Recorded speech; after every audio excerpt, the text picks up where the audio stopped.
I'm here with Jeremy Gaffney, executive producer of Carbine Studios, just finished his session. So Jeremy, what were you talking about? We talked about monetization and online games. It's really interesting because it's such a growing market and so many different companies are doing different stuff to try to figure out, okay, we have these great games, how do we make money on them? And what do users really want to do inside of our games and what are they willing to pay for? So you did a kind of a tour around the world, looking at the different markets, looking at some of the things and ways in which different companies are monetizing games. Yeah, it's really tough to even point to two companies or two games that do it in exactly the same way. You go to Taiwan, everything's funded through 7-Eleven of all companies, is where most people monetize their games. It's where most people, instead of having credit cards, will go buy game time from a 7-Eleven. So 7-Eleven for a UK audience, that's a local convenience store. Yep, it's a local convenience store, and I thought it was a local US convenience store, but it turns out Taiwan has apparently been completely taken over by the 7-Eleven company. I showed a slide where there are literally two 7-Elevens across the street. They're about 20 meters apart from each other. It appears to be the new national religion of Taiwan, as near as I can tell, is at 7-Eleven. So in Taiwan, they go into 7-Eleven, they're buying game time. What other examples do you give? And we got to.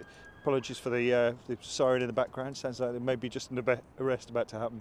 Oh, excellent. Hopefully we can get it all on film. Like, we want to make our careers not just by interviews, but what's the cool thing that's going on in the background. We're still waiting for a shark attack on the beach. So far we have one guy in a dinghy. He seems prepared for the upcoming shark attack, but failing that, we'll have to make our own news. Other stuff going around the world. There's a kind of wave happening where more and more games in the other markets, less so US and Europe, have started to up the speed. They're making updates, one company, most games did about 3-month updates. Ooh, people played it, they enjoyed it.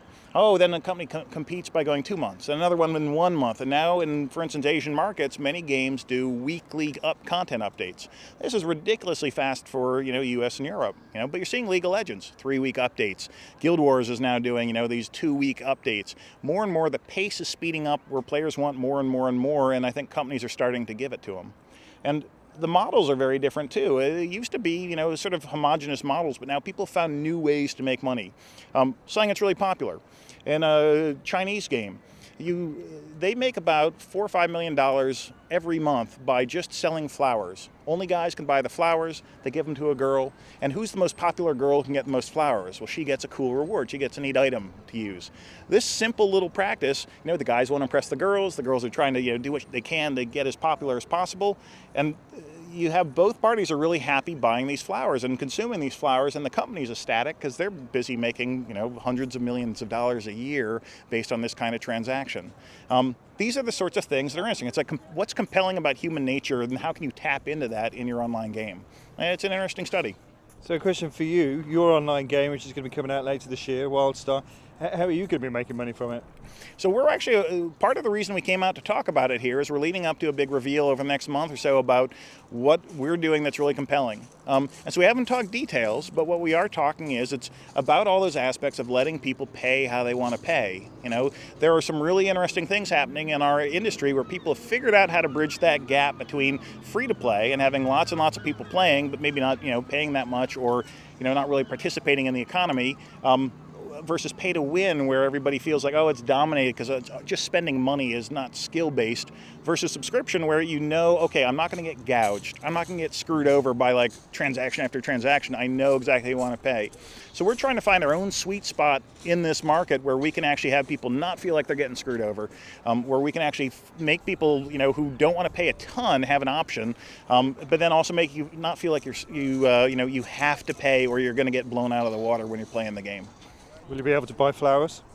Flowers are a potential option. I find that out from talking to some really knowledgeable folks in China. I'm like, oh, that's. I don't think that's just a Chinese thing. I think a lot of that would apply here as well.